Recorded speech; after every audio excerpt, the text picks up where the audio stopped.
Fala, meus amigos, tudo Aqui quem fala é Marcos. Voltamos com o último quarto podcast. E uma ótima notícia, né? Playoffs acontecendo. E não só eles estão acontecendo, como os jogos estão sendo muito bons, como a gente está tendo presença de torcida na quadra, o que está sendo muito bom, né? Para quem está acompanhando. Então, meu nome é Marcos e hoje aqui a gente vai falar um pouquinho da rodada, das rodadas que aconteceram, mas principalmente da rodada de ontem. Hoje é dia 27 de maio. Estou gravando aqui de tarde. E ontem, o dia 26, foi uma rodada bem importante, bem legal, né? Do que aconteceu nos playoffs. A gente está tendo os playoffs em andamento no primeiro round. E tiveram jogos bastante bons, como tem sido a maioria dos jogos, né? Desse playoff. Acho que o pessoal, voltando com torcida, o pessoal tá se puxando um pouquinho mais, tá curtindo mais os jogos. E tem feito bons jogos aí. Tem acontecido nas duas conferências, está sendo bem legal de acompanhar. Então, dia 25 ali teve a rodada importante, né, do Lakers e Suns e Clippers e Dallas, que foi bem interessante, né? Vitória do Lakers 1-1 na série e vitória do Dallas 2-0. Acho que ali foi o ponto alto dessa rodada até então, né, dos playoffs até então. Foram jogos assim que já passou aquele jogo 1, aquele nervosismo do jogo 1, já era o segundo jogo da série e fizeram grandes jogos. A série do Miami e do Bucks também tá legal de assistir. Surpreendentemente, o Miami tá inexistente, né, nessa série, tá com muitos problemas ali de segurar o Bucks, e já tá 2-0. Mas hoje aqui a gente veio para falar das outras séries, né, das séries que aconteceram ontem. Então ontem a gente teve, né, a vitória dos Sixers para cima do Wizards, 2-0 na série. Teve também os outros dois jogos que foram Knicks e Hawks, que a gente vai falar daqui a pouco. Mas vamos começar pelos Sixers então, vencendo o Wizards no segundo jogo da série. Bom, então o Sixers venceu o jogo, né, 120-95. A partida foi realizada no Wells Fargo Center, né, o ginásio do Sixers, recebendo bastante público. A torcida do Sixers sempre faz muito barulho e é muito presente nos jogos. Na casa deles, né? Eles são claramente um time conhecido por ser forte em casa. E ontem não foi diferente, o time conseguiu se impor desde o início do jogo. É, o Wizards ali tentou alguns ajustes, mas em alguns momentos até aproximou no placar. Mas o jogo foi decidido bem cedo, né? O Doc acabou terminando nos últimos 5 minutos já com as reservas em quadra, então pouco estrago o Wizards fez nos Sixers, que ele pôde até poupar bastante os jogadores titulares. O Curry saiu no primeiro tempo, né, com algum problema ali, mas ele acabou voltando pro jogo. E a grande notícia do dia ontem, além da vitória, foi que o Wizards parece não ter força para encarar esses Sixers, né? Esse Sixers é o time, um dos times mais fortes da temporada, junto com o Jazz, né? Foi o líder do leste. O leste que tinha o Bucks e teve o Nets. Claro, o Nets com algumas lesões, mas enfim, o Sixers conseguiu manter uma constância na temporada, se mantendo muito bem com as trocas que o General Manager fez no início da season. E ontem não foi diferente, o time começou avassalador, né? Já abriu vantagem no início do jogo, depois só administrou. O Sixers em alguns momentos chegou a se aproximar, aí depois o Westbrook sentiu ali uma lesão, teve problemas de faltas também e o Sixers só administrou a vantagem até o fim com os novatos jogando. Acho que foi um grande momento para essa franquia, né? Que vem de altos e baixos nos últimos anos, algumas derrotas meio é, tristes, né? Difíceis de segurar pelo torcedor, mas ontem com certeza foi um dia positivo. Então, os destaques nesse jogo, com certeza, né? O Ben Simmons, essa foi uma grande notícia, né?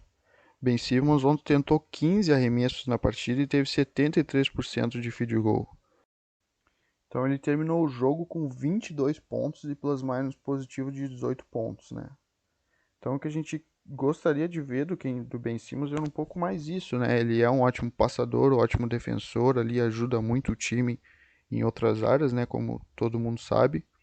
E em transição ele também é perigoso, enfim. Mas em alguns momentos na temporada regular ele abdicou um pouco de atacar a cesta. Talvez tenha alguns motivos isso, a gente também não sabe. Mas ontem foi um jogo que ele conseguiu fazer, ele buscou fazer isso, na verdade, né? Fez isso bastante, atacou a cesta. O matchup é difícil pro Wizards, porque realmente eles têm poucos alas disponíveis, né, para defender bem os jogadores dos Sixers. E o Ben Simmons é um deles. Ele claramente tem vantagem para cima do Westbrook, que é o armador. E se o Wizards colocar o Hashimura em cima dele, vai daí faltar um defensor também do mesmo perfil físico para segurar o Tobias Harris, né? Ontem o Tobias terminou com 19 pontos só, mas aí o Wizards não teve resposta pro Ben Simmons. Então, todos os momentos que o Ben Simmons atacou a cesta, que ele jogou dentro do garrafão, que ele virou de costas para a cesta, que ele empurrou o seu marcador para baixo da cesta porque ele tem vantagem física, né, no atleticismo, ele teve vitória. E aí toda vez que o Wizards teve que dobrar nele, surgiram linhas de passe, né, abriram passes para chutes do pessoal da linha de 3 pontos. Então ele foi muito importante ontem, praticamente fundamental para a vitória, talvez até mais do que outros jogadores, principalmente no início do jogo, que foi onde o jogo se decidiu mais.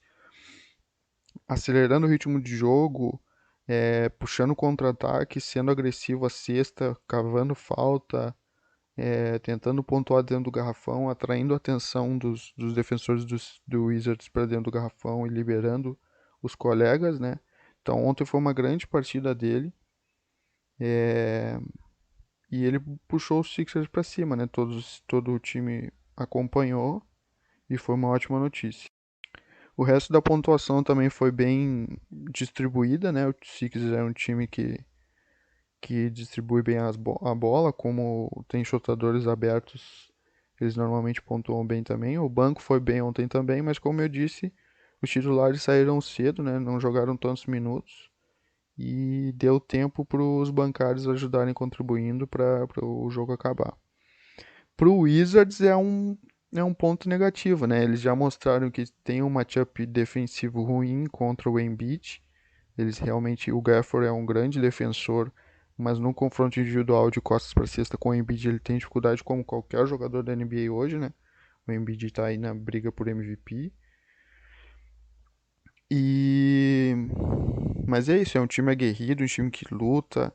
E eu acho que essa arrancada que eles deram no fim da temporada já é uma vitória. O torcedor do Wizards está vendo eles nos playoffs já é bastante bom.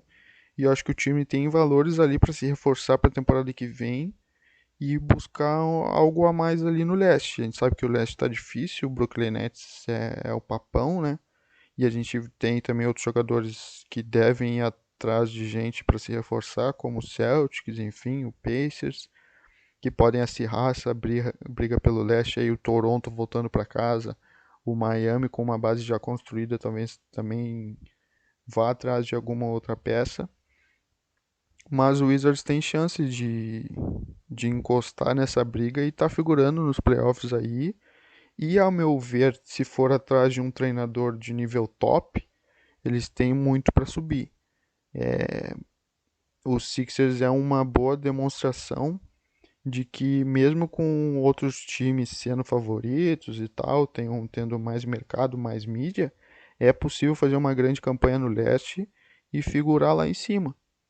E com certeza talento o Wizards tem para isso. O Bradley Beal é um dos melhores scorers da liga. O Westbrook, quando ele tá no seu nível melhor, ele é um baita jogador, né? Um jogador muito difícil separado. E eles têm ali alguns jogadores de perímetro ali que podem ajudar o time a ser um pouco mais consistente e ser qualificado. De repente, indo atrás de um ala na off-season ou de um pivô, apesar de eu achar que o Gafford tem um campo aí para crescer melhor, eles podem ser um time consistente no leste.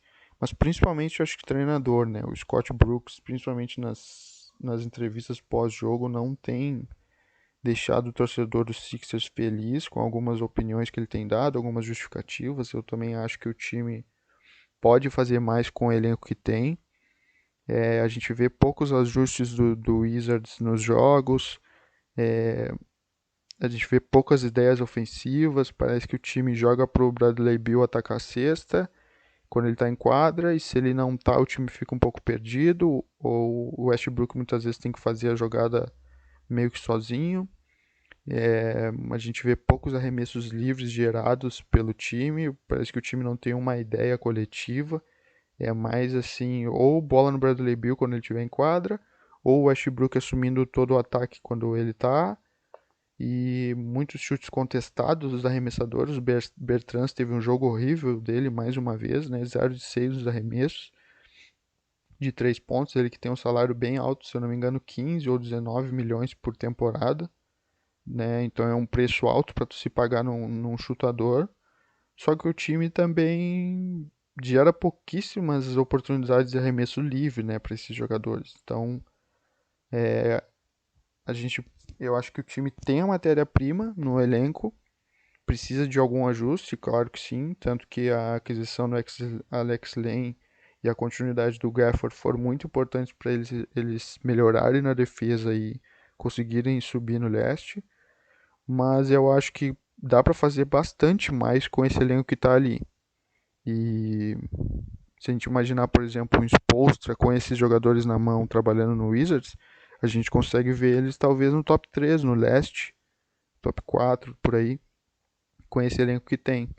Então, ficam críticas aqui ao senhor Scott Brooks, que eu respeito bastante, já foi treinador do ano, treinou meu time, que é o OKC, levou o OKC às finais, mas não sei, parece que não sei se ele tentou tirar mais esse grupo e o grupo não aceitou. Às vezes isso acontece, né, dos jogadores não aceitarem, às vezes um sistema muito mais complexo, enfim. Então não é nem só o Scott Brooks ou a qualidade dele que ele não saiba fazer as coisas, mas talvez o ciclo se fechou e seria interessante eles ir atrás de alguém. Talvez o Kenny Atkinson seja um cara importante ou algum outro nome, mas de um treinador que consiga fazer ajustes táticos, principalmente defensivos, né?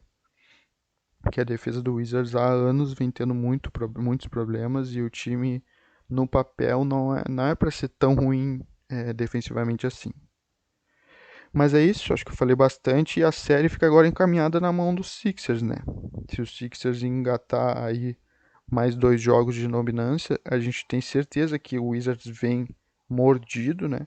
Teve a situação do torcedor que jogou pipoca no Westbrook quando ele saiu machucado. Tem que ver também como que isso vai ser pro restante da série, se ele vai ter condições de jogo, se ele vai estar 100%. O Bradley Beal já teve problemas, né, no início dos playoffs, com uma lesão na coxa. E a gente tem que ver que o Westbrook vai estar em quadra, se ele vai estar 100% fisicamente ou não. Mas esse time tem muito coração, com certeza eles vão tentar arrancar uma vitória ou outra, mas eu vejo com bastante dificuldade. Talvez jogando em casa eles consigam até 2 vitórias, empatar a série, mas em questão de qualidade de jogo, eu vejo o Sixers bem superior para essa série. E só se eles conseguirem realmente motivar muito o pessoal e tirarem vitórias, arrancar vitórias mesmo que eles conseguem empatar. Mas tecnicamente, vendo o jogo, eu vejo bastante diferença em favor dos Sixers. Não que o Sixers esteja 100% bem, né? Esteja perfeito e tal. O time ainda tem alguns problemas a serem resolvidos que não foram expostos ainda, porque eu acho que o confronto é mais baixo. Tanto de nível técnico, principalmente ali contra o Embiid, quanto de nível tático. Porque eu acho que o Sixers ainda não teve um confronto de alto nível de um treinador que vá de repente explorar algumas deficiências do time, vá fazer alguns ajustes que de repente tire o Embiid do jogo, como foi contra o Toronto nas séries, né, de 2019. Então tem que ver, esse time ainda não foi muito exposto. O banco do Sixers eu também não acho tão bom no sentido de complementar aos jogadores titulares. Então talvez a gente sabe, né, dos números que o time titular do Sixers é disparado um dos melhores da liga. Só que o banco tem poucas peças de reposição para esses jogadores. Tanto tem ali o Curry e o Danny Green, que são chutadores, né, que tem uma função importantíssima no ataque nesse time, que é espaçar a quadra para gerar espaço para o Embiid e o Ben Simmons perto da cesta e o Tobias. E aí tu tira um deles, tu tem o Korkmaz, que ontem fez uma grande partida, né, 16 pontos, mas é só, praticamente outro jogador dessa característica tu não tem no elenco. E tem que ver como que o time vai se adaptar nessas situações. Tem jogadores que chutam bem, como George Hill, o próprio Tolliver, alguns outros, Mike Scott, mas que não tem a mesma característica, né? Não são jogadores que de repente chutam, tem um release mais rápido ou são chutadores de fato. São jogadores que chutam bem, mas eles têm também outras vertentes no seu jogo e talvez isso possa ser um problema para o Sixers de encaixe no decorrer da série, que é o banco. Mas isso a gente vê mais para frente.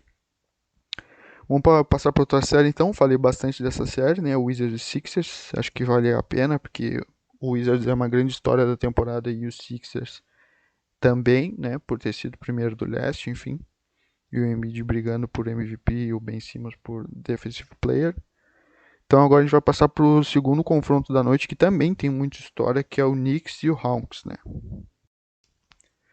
Então, próximo jogo da série, Hawks e Knicks. Uma das grandes séries, né? Uma das grandes histórias da temporada, o Knicks com certeza, e o Madison Square Garden, né?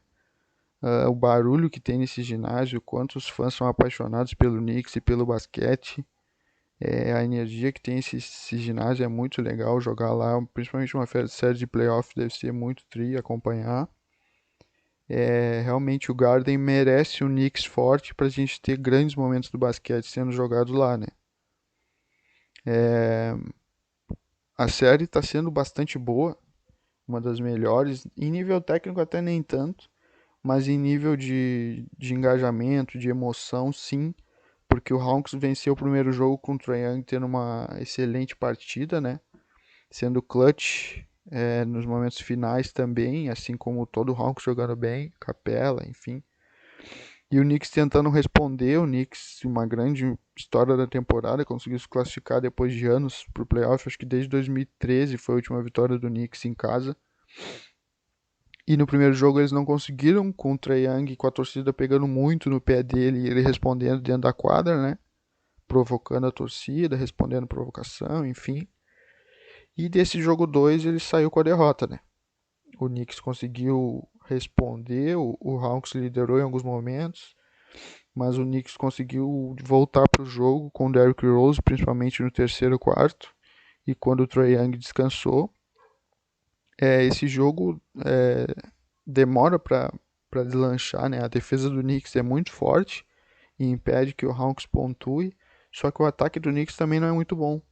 E aí meio que os dois times acabam ali se anulando e o jogo fica um pouco arrastado. Ontem não foi diferente, por exemplo, o jogo dos Sixers, o Sixers fez 120 pontos, o jogo do Jazz e o Grizzlies eles fizeram 140, 130 pontos e o do Knicks e do Hawks foi só até 100 pontos, né? Então isso mostra como o Knicks tem esse estilo de jogo específico e que tranca o jogo, né? Deixa o jogo bastante físico. Em alguns momentos o Hawks tem tido dificuldade para pontuar e o Knicks também. Mas ontem o Derrick Rose assumiu o controle pelo lado do Knicks e o Trae Young de novo pelo lado do Hawks. Só que dessa vez o banco do Hawks não foi muito bem, né? Quando o Trae Young sentava, realmente os bancários não conseguiam. A defesa do Knicks é muito chata, né? É uma das melhores defesas da NBA e acho que é a mais física. E, e o Hawks é um time bastante leve, né? Um time técnico, de jogadores habilidosos, técnicos, bons arremessadores. E não é um time muito físico. A gente tem o Trae Young, o Bogdanovic, o Kevin Huerter e o Lou Williams. São quatro jogadores que puxam o ataque do time e que nenhum deles tem uma característica de serem muito fortes fisicamente, de aguentarem o tranco, né, na força. Então, jogadores habilidosos, técnicos, mas com uma marcação mais pesada, eles tendem a ter dificuldade. O Trae Young menos, porque ele é muito ágil, né? Ele é muito rápido e habilidoso. Então ele foge bastante da marcação. Quando tem corta-luzes, ele realmente, mesmo dobrando, às vezes o Knicks não consegue segurar ele. Até a jogada que definiu o jogo 1 foi assim, né? Ele conseguiu bater para dentro, fugiu de um corta-luz e atacou o pivô. Conseguiu o floater. Ele tem feito muito isso nessa série. E o Hawks tem sentido muita dificuldade quando não é ele o ball handler, né? O Low Williams podia assumir mais esse papel, eu acho que ele poderia ter ali o toque de atacar mais o pick and roll e assumir o ataque, tentar mais arremessos. Ontem ele terminou com um de 6 nos arremessos de 5 pontos só e um plus minus negativo de menos 14. Outro cara que está sofrendo bastante com essa defesa do Knicks é o Kevin Huerter, que ontem teve um plus minus negativo de 19, né? Contribuiu com 10 pontos, mas enquanto ele teve em quadro o time perdeu por 19. Então era um cara que na defesa não estava conseguindo segurar os guards do Knicks, que são muito fortes. O Barrett, o Red Bullock, que chuta muito bem, né? O, o próprio Derrick Rose. Então é um time que na força física se impõe e o Hertha está tendo dificuldade para segurar eles. Eu até comentei no Twitter que preferiu o Tony Snell na quadra. Ele teve 12 minutos de quadra ontem. E de repente pode ser um cara que é um pouco maior, né? Um ala e também é um bom chutador. Poderia ter um pouco mais de tempo pelo treinador do Nate McMillan. Poderia manter ele mais em quadra para deixar o time um pouco mais físico. Outro jogador bem mal na partida foi o Gallinari, né? 2 de 10 nos arremessos. Ele tá tentando se pagar, tá fazendo de tudo que ele consegue para contribuir de alguma forma os 20 milhões que ele recebeu anuais na off-season, né? Mas parece que o Daniel Gallinari não se encaixa muito bem nesse time, talvez ele estaria fazendo mais sentido em outros times, pode ser um dos alvos para trocas aí na off-season. O Bogdanovic foi muito bem, né? E o Huerter muito importante na defesa também. Outro cara que foi até foi pouco acionado no ataque foi o John Collins, né? Mas na defesa ajudou bastante e o Capella. Já pelo Então já chamei a atenção que o Low Williams teve só 5 pontos, né? Um de 6 dos arremessos é muito pouco. E acho que ele poderia jogar mais tempo e o Tony Snell também. O Kevin Huerter é um chutador muito bom, mas ele não é um cara que tem tanta habilidade para bater bola e infiltrar. Já o Low Williams tem essa característica e podia fazer mais a função do Kevin Huerter enquanto o Trae Young está no banco. Mas isso são decisões, talvez eu faria isso, né? Pelas características. E daria mais minutos para o Tony Snell. É um fato que o Hawks é muito bom e contra o Young, quando ele tem uma noite boa e o time consegue segurar o ataque do Dinks, que também não é muito bom, o time vai ter vitória. Essa série provavelmente vai ir bastante jogos. Eu vejo o Hawks com mais qualidade, só que o Knicks com uma defesa mais consistente, mas tendo muita dificuldade no ataque. Então eu acho que o Hawks acaba passando. Mas esse ajuste poderia ser feito do Lon Williams ser um cara mais pontuador do que ele está sendo e o Tony Snell ter mais minutos para equiparar ali a defesa do Kevin Huerter e do Gallinari, que não tem sido muito boas, né, muito eficientes, e o Tony Snell alia um pouco essas duas características de pontuação e de defesa. Vamos ver que ajustes podem vir na sequência da série. Tocando aqui pelo Knicks, jogo muito bom do Derrick Rose, né? Vinda de Rose. Realmente ele assumiu o comando do time do ataque. O time sofre muito no ataque para pontuar, principalmente quando o Randall não tem uma boa noite, né? Ontem ele teve só 15 pontos. Mas é isso. A defesa do time sustenta tanto esse time que mesmo tendo uma noite ruim no ataque, como de costume, né? O ataque do Knicks conhecidamente não é um dos melhores da liga. Eles conseguem segurar o jogo. Eles conseguem anular o seu adversário, por mais que o ataque tenha problemas. Em um ou dois jogadores que se destacam ali, ele já consegue vencer. E foi o que aconteceu com o Derrick Rose. Às vezes é o Derrick Rose, às vezes é o Julius Randle. Às vezes tem uma ajuda muito boa do Alec Burks vindo do banco, que até não foi o caso dessa vez. E até o Ted Gibson, tô olhando aqui, teve um plus minus de mais de 23, então foi muito bem no jogo, jogou 30 minutos. O Knicks é um dos times nesse playoff que mais usam o banco, né? Praticamente o banco deles tem mais minutos que o titular. Então, o Red Bullock 30 minutos, o Julius Randle 36, Aí Derrick Rose 38, Taj Gibson 30 e Alec Burks 29. Esse praticamente é o time titular, né? O Elfrid Payton tá ali escalado como titular, mas na verdade ele é praticamente um. Não entra nem na rotação, não entrou ontem, por exemplo, jogou só 5 minutos. E o Neil Snow, que inicia como titular, mas ontem teve plus-minus de menos 14, jogou 16 minutos. Então tá claro que o time do Knicks titular é esse quinteto, né? Até o R.J. Barrett chega a ser um sexto homem, né? Seria Bullock, Burks, Gibson, Randall e Derrick Rose. Foi isso que aconteceu ontem, deve acontecer isso durante a série novamente, porque claramente o time rende melhor com esses 5 jogadores em quadra. Então ontem o jogo ficou muito pautado em cima de pick and rolls do Derrick Rose, né? Dele encarando os pivôs do Atlanta e conseguindo pontuar através de bandejas, através de floaters. Mas foi um jogo bem arrastado, né? De pontuação baixa de todo mundo. Ele terminou o jogo com 26 pontos, né? Foi realmente uma noite muito boa para ele, lembrando das antigas noites de Chicago Bulls. E ontem o Alec Burks teve uma partida difícil nos arremessos, né? 4 de 13 e apenas 11 pontos, mas ele é um cara que contribui muito para esse time quando ele esquenta. O Knicks, eu acho que tenho assim muita impressão de que se o Knicks fizer algo mais positivo nessa série, vai ser quando o Bullock e o Burks conseguirem acompanhar o Derrick Rose no ataque. O Capella está fazendo um excelente trabalho defendendo o Randall, né, e até o John Collins, e, enfim, jogadores do Hawks no geral. O John Collins não tem feito uma grande série, apesar dele tá tendo bastante volume, né, 5 de 16 nos arremessos ontem, então tentou 16 arremessos da cesta. Então é um cara que não está se escondendo do jogo, né, o ataque passa muito por ele, ele está tentando arremessos, só que não tem tido muito sucesso. Outro detalhe importante nessa série em favor dos Knicks tem sido os rebotes, né? Deve ser os rebotes, é um time muito físico e grande.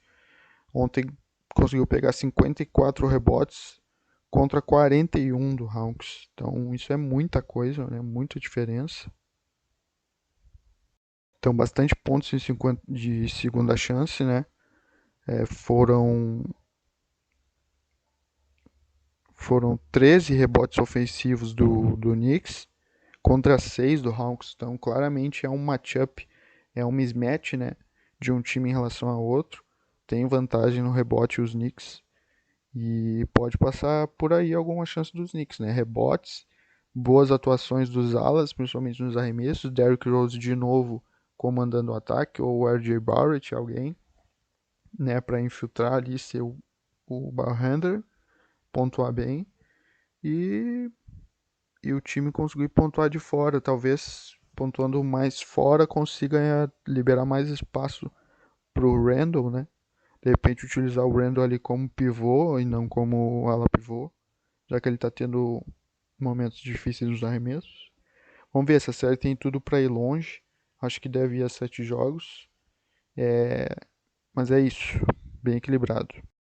E para finalizar, então, acho que o jogo mais bonito de se acompanhar da noite, né? Pelo menos eu gosto bastante do basquete que eles colocam, né? Basquete moderno, a bola movimentando, muitos jogadores atacando pick and roll, muita bola de três, que foi Jazz e Memphis. Então Memphis conseguiu roubar o primeiro jogo da série sem o Mitchell, né? O Jazz teve o Bogdanovic jogando muito, mas não conseguiu a vitória no primeiro jogo. E no segundo jogo, o Jazz conseguiu se impor. O ginásio enlouquecido com a presença do Mitchell. Né? Esse ginásio do Jazz, para quem é torcedor do OKC, tem péssimas lembranças, né? Ou lembranças bem ruins, né? O Jazz que tomou conta do OKC, o Mitchell como Hulk. E o OKC com o Carmelo, com o Paul George, sucumbiu para esse time. E novamente, o Jazz muito forte em quadra, o Mitchell comandando muito o time.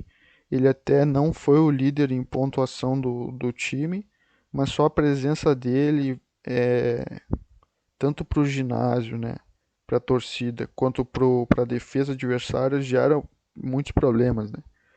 Então o Memphis sofreu para segurar o Mitchell e mesmo não pontuando tanto, ele foi muito importante. Na verdade, ele foi o cestinha do, do Jazz, né, com 25 pontos, 19 arremessos dele. Então foi uma partida com bastante volume. E o Conley com 15 assistências também chamou bastante atenção na box score, né, na pontuação.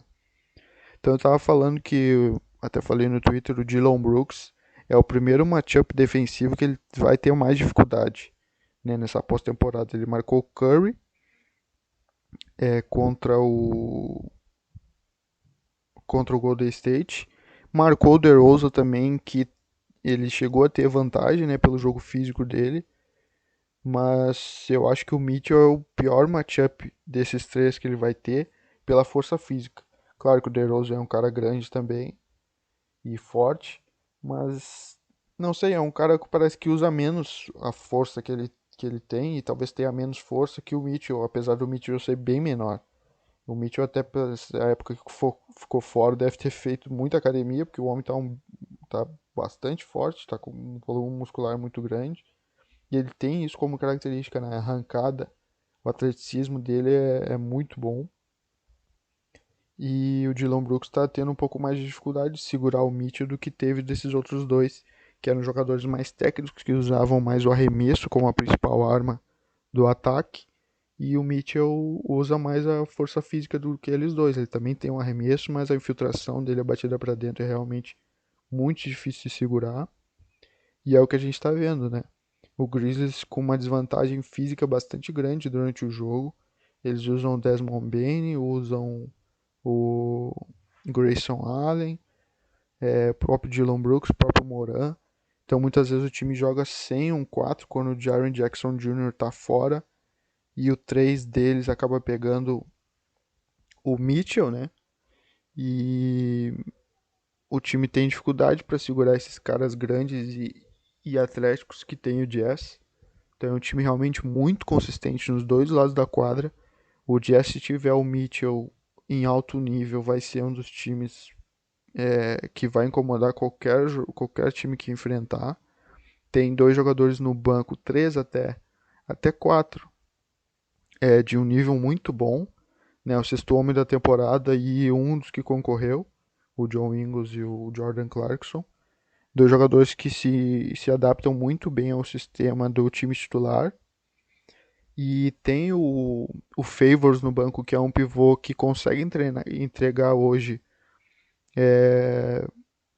a- muita competência, né, na função que ele faz, que é defender ali o garrafão. Não é o melhor do mundo em nenhuma das funções que ele executa, mas é um cara que executa quase tudo assim num nível ótimo, né? Ele não é péssimo em quase nada.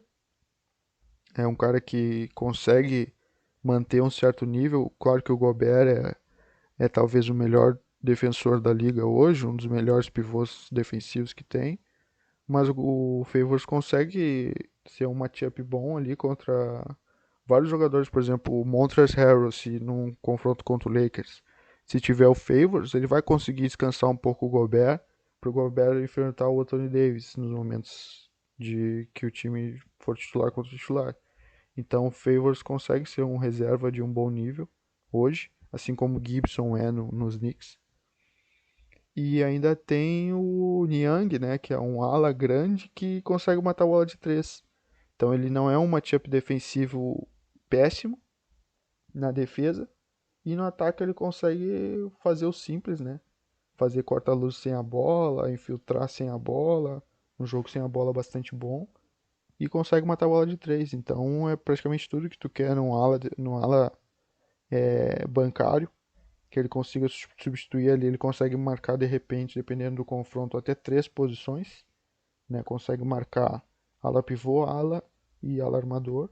Então, esse Jazz tem assim um time muito homogêneo, time com características muito boas.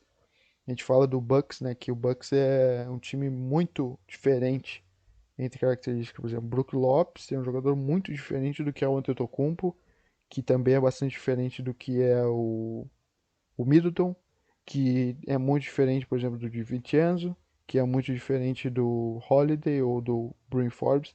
Então são jogadores muito diferentes que tu acaba não tendo uma homogeneidade no elenco. E já o Jazz é um time bastante parecido. O Conley ali chega a ser um matchup defensivo pela força que pode ser explorado, o Joe Ingles pela agilidade, mas os outros meio que conseguem dar conta de vários tipos de jogadores, né? O Mitchell, o Royce O'Neal, o Jordan Clarkson é forte, apesar de ser magro.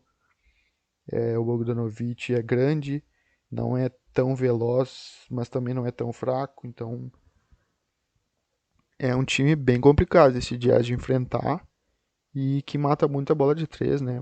Mão muito quente, a torcida, o ginásio realmente pega fogo, a torcida joga junto.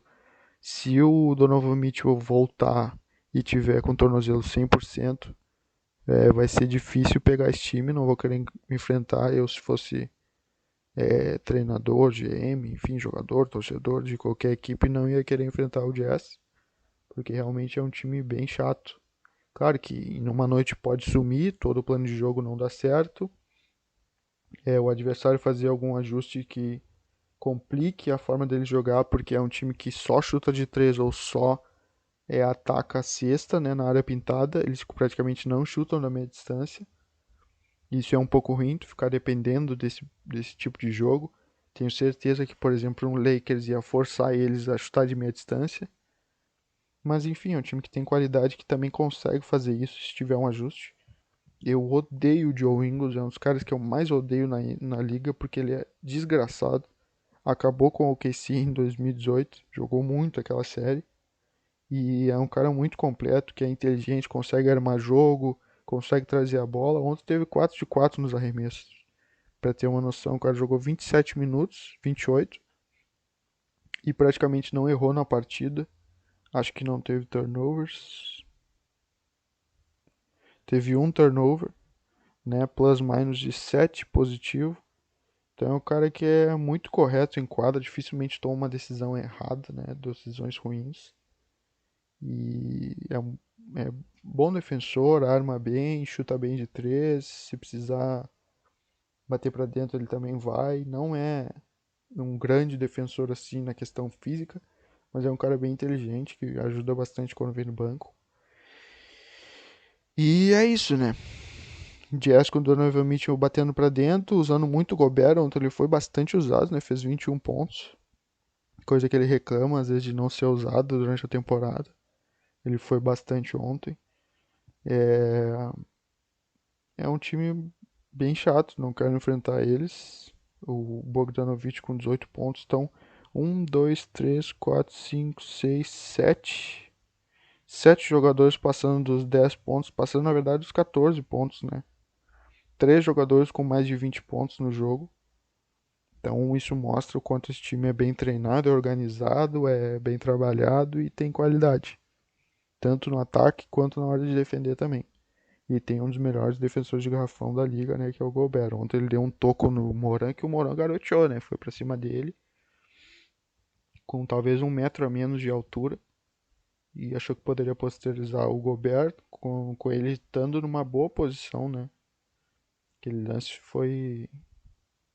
O Moran viu que ele estava por ali, não era a melhor escolha tentar dancar, porque o Gobert estava inteiro no lance, mesmo assim ele tentou.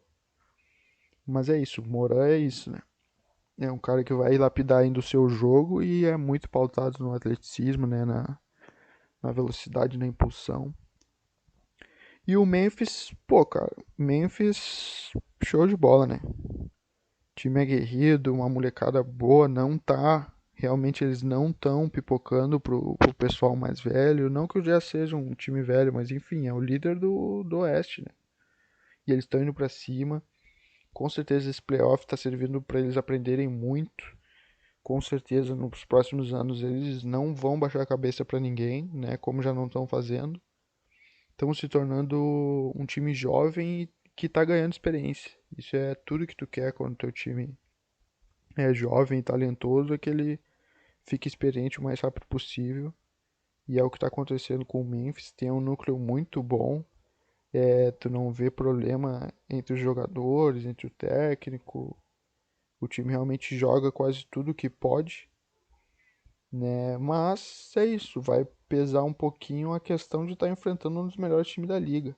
Eu acho que se fosse esse confronto contra muitos outros jogadores do times do Oeste, eles poderiam estar brigando de igual para igual como estão, né? A série está empatada em 1-1, né? Pra gente lembrar. Com o Mitch realmente ficou um pouco mais difícil. E eu acho que essa série vai um pouco longe, talvez a 6 jogos, porque eles têm muita qualidade. Mourão tem 47 pontos, quase 50 pontos. Então, baita atuação do garoto. Mas o time com problemas na defesa. Vários jogadores também passando dos 15 pontos, né? O Valanciunas com 18, o Dylan Brooks com 23. Ontem o Jaren Jackson Jr. conseguiu jogar um pouco melhor também, com 16 pontos, contribuindo. O Kyle Anderson, que joga muito bem, né?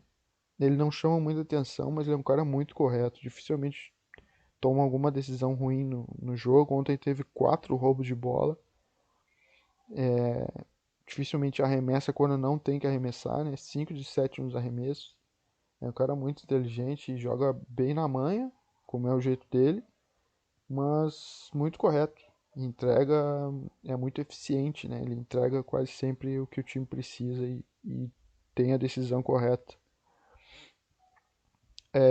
O time ficou bastante dependente do Moran, né? 15 de 26 nos arremessos, tentou 26 arremessos, então o time de repente precisa de um cara que seja o ball handler secundário, né?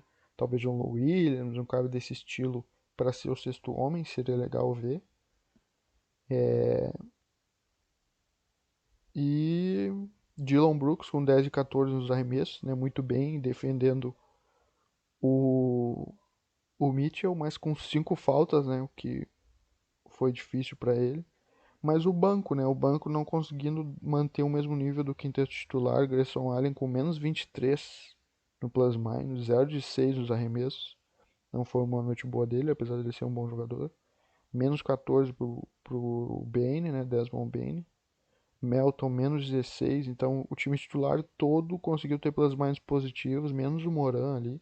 Mas também jogou 43 minutos. Meteu 47 pontos. Então certamente não foi por culpa dele que o time perdeu. Mas o banco ninguém conseguindo ter plus-minus positivo, né? O duelo de quando os bancários entram do Jazz e os do Memphis tá sendo muito difícil manter o nível, porque o Jazz é um dos melhores bancos da liga, principalmente na questão dos ambos os lados da quadra, né? Tem o sexto homem do ano, tem o segundo sexto homem do ano, tem um pivô que consegue entregar bem, e tem um ala que também entrega bem na defesa e no ataque, e aí fica difícil combater.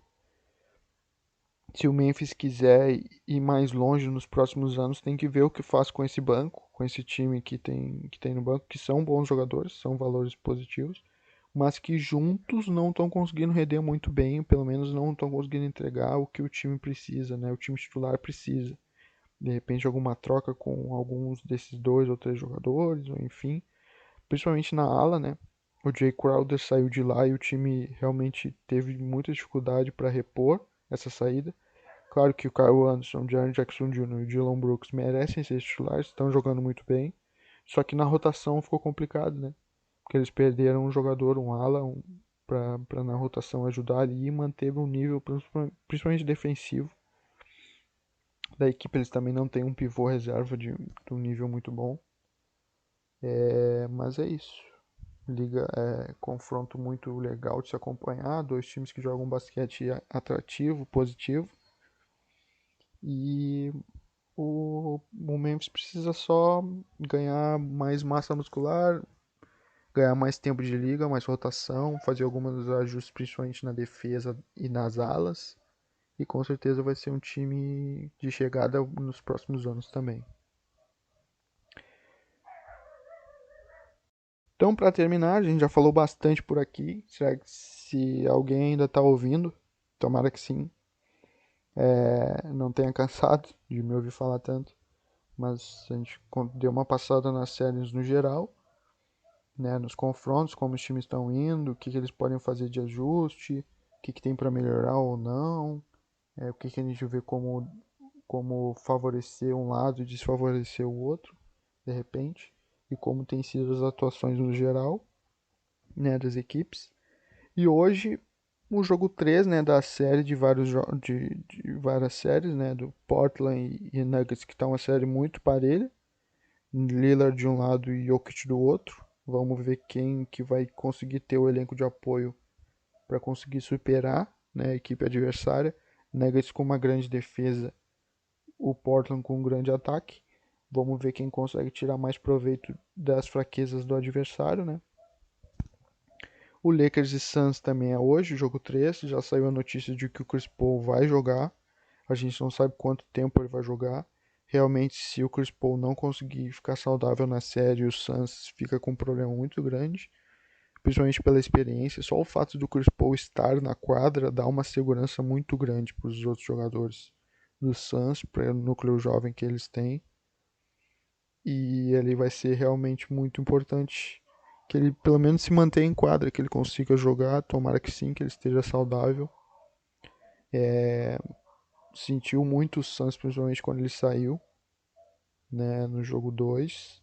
E apesar do Cameron Payne ter feito um grande terceiro e quarto período, né, segundo tempo, a presença do Chris Paul diz muito para esse time, na defesa, na liderança, na inteligência, na segurança para os outros jogadores.